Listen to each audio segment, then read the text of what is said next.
नमस्कार मंडळी, स्वागत आहे तुमचं नवीन एका व्लॉगमध्ये। कसे आहात तुम्ही सर्व? अपेक्षा करते की सर्व मस्त मजेत आणि हेल्दी असाल। तर नवीन दिवसाची छान अशी सुरुवात झाली। सर्वप्रथम श्री स्वामी समर्थ। तर सासरीच आहे मी, जसं की मला माहिती आहे। तर माहेरी जायचं आहे मला, त्यामुळे आज मला बॅग पॅक करायची आहे, कारण थोडीफार अनपॅक होतेच, जे की एक्स्ट्राचे जे कपडे आपल्याला रोजचे लागतात। कारण आता मी इकडे आठवडाभर होतो ना, तर मग आठवडाभराचे कपडे वगैरे सगळे मला पॅक करून ठेवायचे आहेत, कारण आता मी माहेरी महिनाभर राहणार आहे निवांत। त्यामुळे ना सगळी कपडे मला न्यायचे आहेत। थोडीफार इथे जी वापरते तेच मला इथे ठेवायचे आहेत। तर अनुपाशी थोडा वेळ बस, तिला टीव्ही वगैरे लावून दिला। चला म्हणलं आता माझी थोडीफार कामं आवरूयात। माझी जी इलेक्ट्रिक शेगडी आहे माझी इथालची, त्याच्याबद्दल पण खूप सारे कमेंट होत्या की कशी आहे, कुठून घेतली, त्याच्यावर कोणते भांडे वगैरे चालतात, ते सगळं तुम्हाला आजच्या व्हिडिओमध्ये शेअर करणार आहेत। 2 इलेक्ट्रिक शेगड्या आहेत, एक फक्त स्टीलची भांडी त्यावर चालतात आणि एक अशी आहे ज्यावर सगळे भांडे, म्हणजे लोखंडाची, ॲल्युमिनियमची, स्टीलची सगळे भांडे त्यावर चालतात। प्लास्टिकची पण चालतात, पण जळून जातील, त्यामुळे प्लास्टिकची काय वापरू नका। तर इथे ना ती शेगडी तुम्हाला दोन्ही पण दाखवते पुढे, त्याबद्दल सगळी इन्फॉर्मेशन सांगते। पण त्याआधी इथलची थोडीशी किचनवर थोडासा राडा होता, जे की सकाळी स्वयंपाक केला होता त्यामुळे तसंच ठेवलं होतं। थोडासा कंटाळा आता, त्यामुळं आता मी इथे आवरत आहे सगळं। स्वयंपाक झाल्याच्या नंतर लगेच आवरलं ना की तो ताण दुपारी नसतो। दुपारी आवरायचा इतका कंटाळा येतो ना, पण आज मी थोडासा कंटाळाच केला। आणि सासूबाई गेले होते शेतामध्ये, येणार होते दुपारी जेवण करायसाठी। चला म्हणलं दुपारीच गरम गरम स्वयंपाक करूया, कारण इतर वेळी ते खातातच गार वगैरे झालेलं, पण मी असल्याच्यानंतर ॲटलिस्ट मग त्यांना वाटत असेल किंवा मला वाटतं की गरम गरम खावं त्यांनी, त्यामुळे दुपारी स्वयंपाक करणार आहे निवांत। तर इथे ना फ्रीज पण मला डीप क्लीन करायचं आहे, पण यावेळेस काही जमलंच नाही डीप क्लीन करायला, कारण हेच असंच बाकीचंच काम भरपूर होतं। त्यामुळं मग म्हणलं की ना आता मे महिन्यात पण मी इथं महिनाभर येणार आहे माझ्या सासरी, आता मी माहेरला जाऊन, त्यामुळे म्हणलं की तेव्हाच डीप क्लीन करूया, तेव्हा भरपूर म्हणजे महिनाभर असणार आहे, काय करू काम काय नको असं होईल मला, त्यामुळे तेव्हासाठी मी डीप क्लीन करायचं सोडलं। बाकी वरच्यावर थोडासा खराब झाला होता, मग चला म्हणलं तेच क्लीन करूया वरच्यावर। आणि वरच्यावर एक हात फिरवलं तरी पण असं एवढा क्लीन वाटतो ना फ्रीज, की डीप क्लीन करायची काही गरज नसते। पण आल्याच्या नंतर नाही, मी पूर्ण धुवून पुसून काढेल फ्रीज।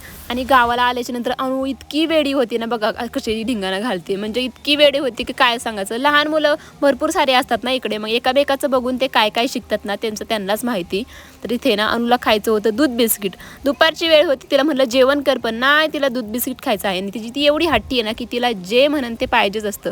आता त्या पिशवीमध्ये काय आहे, ह्या पिशवीमध्ये काय आहे, तिला सगळं बघायचं असतं। पण म्हणलं इथालचं क्लीन करावा, पण काय मला सुचलंच नाही की कुठं काय ठेवावं, नंतर परत आईंना सापडायचं नाही, त्यामुळे मग ते प्लॅन मी इग्नोर केला। त्याला म्हणलं आता ना रूममधली बॅग पॅक करूया, कारण बॅग पॅक करायला मला तर खूपच आवडते। मग रूममध्ये थोडेसे कपडे अस्ताव्यस्त पडले होते, चला म्हणलं पहिलं ते आवरून ठेवूया, नंतर मग बॅग पॅकिंग करूया। तर अनुच्या पप्पाला पण उद्या जायचं आहे रायगडला, कारण त्यांची स्कूलला 2-3 दिवस सुट्टी होती, त्यामुळे त्यांना जायचं आहे। आणि आम्ही पण उद्याच जाणार आहे माझ्या माहेरी। तर उद्याचा व्लॉग येईन माहेरी जाताना, आणि उद्या रामनवमी पण आहे ना, तर तो पण येईन, म्हणजे त्याच दिवशी मी माहेरीला आले। आता व्लॉग थोडेसे लेट येत आहे, त्यामुळे थोडंसं ॲडजस्ट करून घ्या। मग अनुच्या पप्पाची पण बॅग त्यांनी मला भरायला लावली होती, जे की वरती कपडे आहेत ते फक्त भर म्हणले। मला कळालंच नाही की कोणते कपडे त्यांना न्यायचेत की कोणते कपडे ठेवायचेत, कारण इथे आता ते महिनाभर परत येतील ना, तर मग इथे पण कपडे लागतील, त्यामुळे म्हणलं की तुम्हीच भरा तुमची तुम्ही, आणि मग मी भरते, कारण माझे इकडे भरपूर सारे कपडे आहेत, बघू शकतात वरती कुठे पण मी माझे कपडे ठेवले आहेत। मग ते एकदा भरले की त्यांचे कपडे त्यांना भरायला मोकळे, कारण खूप सारे कपडे असल्याच्या नंतर माझे कपडे कोणती त्यांचे कपडे कोणते असं कळत नाही, त्यामुळे अनुचे आणि माझे कपडे इथे मी भरत आहेत,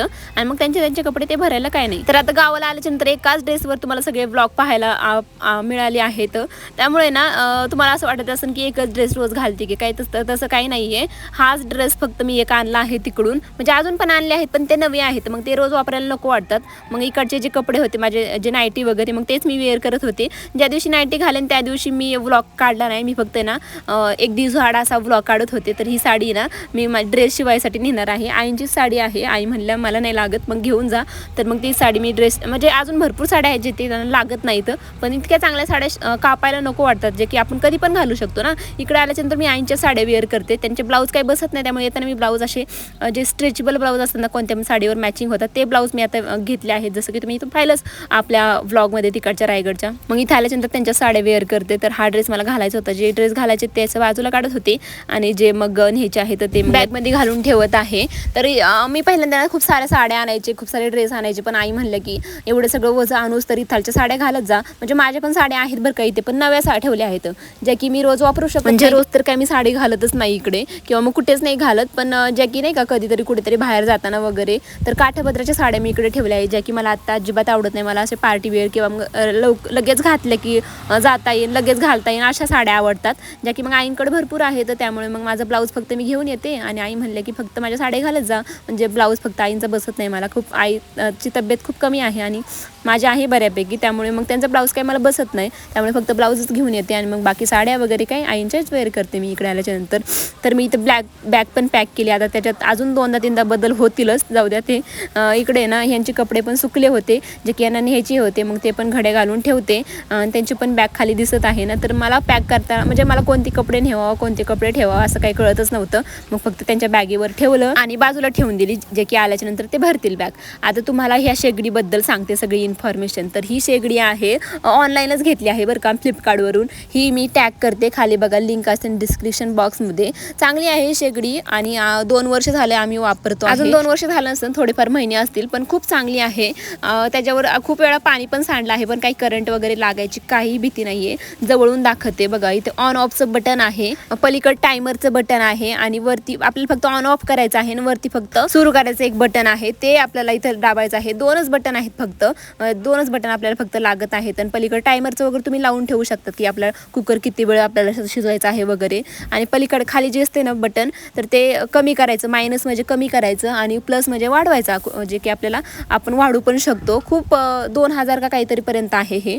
आणि यावर सगळे भांडे चालतात बघा. मी स्टीलचं भांडे ठेवलं आहे, तुम्ही स्टीलचं ठेवू शकता, तुम्ही लोखंडी ठेवू शकता, तुम्ही म्हणजे जे सगळे भांडे यावर चालतात. पातेलं खूप मोठे मोठे चालतात, म्हणजे एकदम छोटं असं भांडं चालत नाही, सगळेच भांडे यावर चालतात. खूप छान शेगडी आहे. आणि आधीची जी शेगडी होती ना आमची, तर त्यावर आहे ना फक्त स्टीलचे भांडे चालत होते. ती पण शेगडी तुम्हाला दाखवते, पण या शेगडीची लिंक मी डिस्क्रिप्शन बॉक्समध्ये देते. खूप चांगली आहे, माझ्या म्हणण्यावर तुम्ही घेऊ शकता, कारण आता जवळजवळ आम्हाला 2 वर्ष होत आले आहेत ही वापरता पण अजिबात खराब झालं नाही किंवा याला अजिबात मेंटेनन्स वगैरे काही लागला नाही. आणि खूप हलकी आहे, बघू शकता. दोन्ही साईडला 2 असं धरायला पण दिलं आहेत. खालच्या साईडने असं थोडासा एक्झॉस्ट फॅन आहे आणि वायर पण भरपूर मोठी आहे, त्यामुळे ना अजिबात बॅड थिंग काय मला वाटली नाही. खूप चांगलं आहे, मी सजेस्ट करेन नक्कीच घ्या. आणि आताच्या जे चाललं आहे इंधनाचं किंवा गॅस सिलेंडरचं खूप महाग झाले आहेत, पण ही शेगडी एकदा घेतल्याच्या नंतर नाही ना तुम्हाला अजिबातच कसलंच काहीच हे करायची गरज नाही आहे. तर मी त्याला वरती चलून तुम्हाला दुसरी शेगडी दाखवते, शेगडी जे की वरती ठेवली आहे, कारण आता ही शेगडी आली आहे त्यामुळे वरती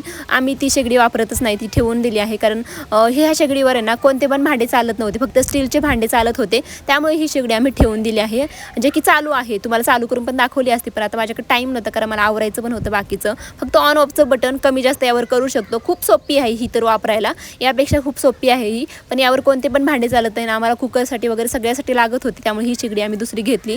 बाकी ही पण आम्ही कधी कधी वापरतो. तर दोन्ही पण शेगड्या 2500च्या आतमध्येच आहेत आणि दोन्हीची पण क्वालिटी एक नंबर आहे. नक्की घ्या, दोन्हीच्या पण लिंक तुम्हाला डिस्क्रिप्शन बॉक्समध्ये देते. जर का तुमच्याकडे फक्त स्टीलची भांडी असतील तर नक्की ही वरची शेगडी तुम्ही घ्या. आणि बाकी तुमच्याकडे कोणतीच पण तुम्हाला चालणारी शेगडी पाहिजे असेल तर नक्की ही दुसरीवाली शेगडी जी पहिल्यांदा दाखवली मी, तर ती शेगडी घ्या. तर इथे अनुचं पॉपकॉर्न खायचं काम चालू होतं, चला म्हणलं थोड्या वेळ तिच्याबरोबर टाईम स्पेंड करूया आणि नंतर स्वयंपाकाला लागूया.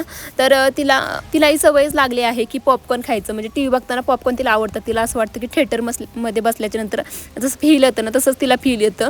आणि आईंचं चाललं होतं बाहेर सारवून घ्यायचं, कारण उद्या आहे रामनवमीच्या आदल्या दिवसाचा हा व्लॉग आहे. सारवून बाहेर घेतल्याच्या नंतर ना त्यावर रांगोळी काढायला म्हणजे ते वेगळंच भारी वाटतं त्यावर रांगोळी काढायला. नाही तर मग असं फरशीवर वगैरे आपण काढू शकतो, फरशीवर तर मी काढतेच, पण सारून घेतल्याच्या नंतर ना ती भारी वाटतं. मी त्यांना म्हणलं घ्या सारून. बघू शकतात बाहेर आहे ना जे आमचं पोर्च आहे ना, पोर्चच्या बाजूला खाली थोडासा जो ओटा आहे ना, तर त्यावर आईने सारून घेतला आहे आणि पूर्ण क्लीन वाटत आहे. मग अशीच मी पूर्ण आतमधलं पण पुसून घेतलं आणि बाहेरचा जो पोर्च आहे ना तो पण छान असं धुवून पुसून घेतला. पुसून घेतल्याच्या नंतर एवढं भारी वाटत नाही, म्हणजे पुसून घेतला एक वेगळेच असते, पण धुवून काढल्याच्या नंतर एकदा पाणी टाकायचं आणि चांगला खरट्याने धुवून काढायचा, मग ते भारी वाटतं बघा. आता फक्त त्यावर थोडंसं धूळ आली होती, कारण गेट उघडच ठेवलं होतं. मग गेट उघडा असल्याच्या नंतर गावाकडे कसं ना 4-5 वाजता ना आता पावसाचं वातावरण होतं, त्यामुळे ना हवा खूप येते, त्यामुळे धूळ आली होती थोडीशी. मग ती धूळ आता मी घालून घेतली आणि मग मला आता गेट बंद करायचं आहे, कारण सुकलं होतं बाहेरचं सगळं सुकलं होतं, पायपुसण्या वगैरे पण धुतल्या होत्या.